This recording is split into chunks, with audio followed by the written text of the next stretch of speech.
Kapag napapasuntok ang coach ng Anyang sa kanyang mga kamay ay isa ito sa indikasyon na naging matindi ang laban at pinaghirapan talaga nila ang panalo, kasabay naman nito ang pagkashock ng mga fans ng kanilang kalaban na Sono Sky Gunners. Ren sa bando naglaro ng volleyball, parang mga spike ang mga shot blocks na kanyang binitawan laban sa opensa ng kanilang kalaban. Isa sa pinaka-best game sa KBL ng kasalukuyang season ang larong ito, talaga namang naging dikdikan at pisikal ang laban ng magkalabang teams. Maganda ang naging simula ng Sono, nahihirapan ng Anyang, parang nastan sila sa lakas ng Sono Sky Gunners noong umpisa hanggang sa Ren sa bando nagsisimulang mag-init ang laro. Huli kabalbon, sulit ang pagkakablock ni Abando sa kanilang kalaban. Yun nga lang, hindi pa nag-iinit ang kanilang opensa noong una habang ang Sono Sky Gunners sila ang nagdo-dominate sa loob ng paint. Pumapasok ang kanilang mga tira tapos nakakakuha pa ng mga fouls. Stop and go ang nangyari. Depensa ng Sono hindi nakasunod. Anyang plus 2 points and 1 pa, pero malaki-laki pa rin ang lamang ng Sono Sky Gunners. Malamig parang yelo ang opensa ng Anyang, iniluluwa ng ring ang kanilang mga tira, maging ang kanilang import ganun rin noong una, mintis madalas. At heto na naman si Abando lipad sa ere, dalawa pa ang sumabay, Abando pa rin ang nakakuha ng rebound. Isa lang ang masasabi natin, parang may sumpa ang ring ng Anyang noong una. Ganito ba naman ang eksena hanggang sa nakasteal na sila at ngayon mas sigurado na super layup ang ginawa, wala nang kawala, plus 2 points para sa team ng Anyang. Nagpapatuloy ang unstoppable na opensa ng Sono sa second quarter. Tres na naman pumasok at team ng Anyang nagmimintis man ay sa ngayon nakakakuha naman sila ng foul at napupunta sa free throw line. Dito na natin masasabi na nag-init na ang opensa ng Anyang. Mid-range pumasok tapos dribble, konting lapit sa basket, bitaw ng magandang jumper. Anyang heto na nakakahabol na sa score laban sa team ng Sono Sky Gunners at Sono naman, sila naman ngayon ang nanlalamig ang mga tira, nagsisimula na silang magmintis. Anyang sa tres, may depensa, pasok pa rin ang tira ng Sono, may pabawi ng konti pero Anyang tuloy-tuloy na ang pagpasok ng kanilang mga attempt. Good defense na sana, nakaiwas pa ang import ng kalaban pero yung score ay halos dikit na rin. Bawi ang Anyang sa 3-point area, swak ang bola, 2 points na lamang ang lamang ng kanilang kalaban at Sono gustong bumawi pero mintis ang kanilang tres. Pisikalan, banggaan na ang labanan hanggang sa Abando, bilis na naman ang pag-atake, iniwan ang depensa ng kanilang kalaban. Mintis ang tira ng Anyang pero turnover naman kaagad ang team ng Sono, import ng kalaban na papangiwi na lamang. Heto na Washington, import ng Anyang, konting lapit sa ring, sabay bitaw ng isang hook shot, pumasok. Coach ng Anyang mabilis na nagpapalit ng mga players, kaya naman fresh palagi at malakas ang kanyang mga players sa loob ng basketball court.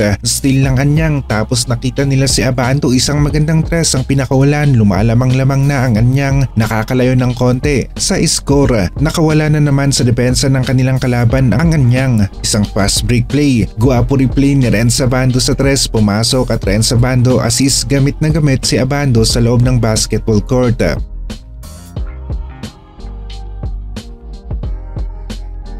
Nasundan pa ng isang pressure defense, sa bando nag-init ang laro, opensa-depensa, walang kawala dito kay Lakay, solid na solid ang ambag sa larong ito. Ren sa bando assist, pa-bounce ang pasa papunta kay Washington, pasok ang kanyang tira, nasundan pa ng isang magandang depensa mula sa team ng Anyang.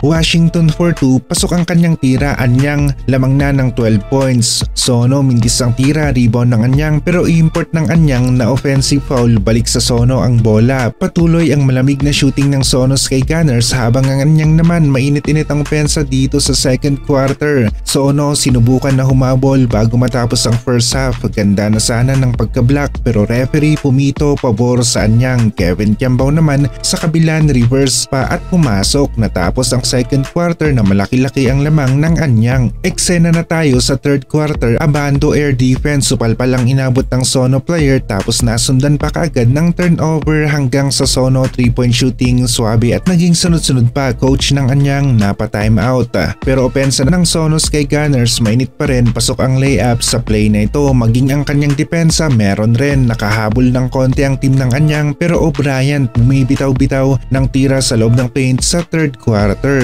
Ito ang matindi, simpleng wrestling ang mga players ng magkabilang team.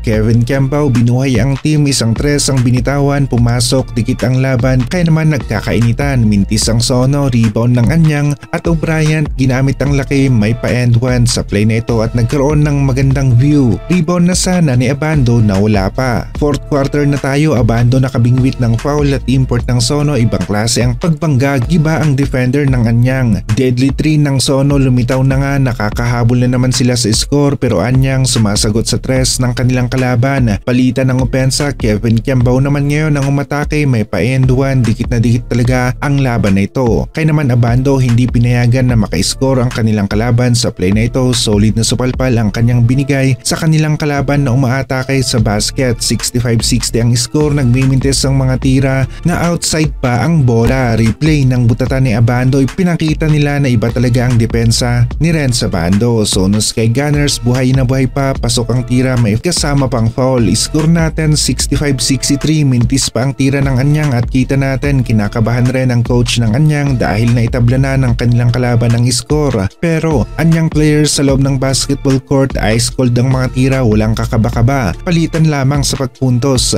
Ang dalawang teams nagkakatablahan sa score hanggang sa Abando na libre sa 3-point area, tatlo na ang lamang ng Anyang, coach ng kanilang kalaban napa-timeout na. Night ang import ng Sono Sky Gunners, sumatake sa loob ng paint, tagumpay, bawi naman ang Anyang, mintis ang unang attempt pero Renz Abando nakuha ang offensive rebound para sa isang putback play. Sono Sky Gunners lumalaban pa rin, nakadikit na naman sa score 72-71 pero Anyang nakawala sa depensa, easy 2 points ang nagawa sa loob ng paint.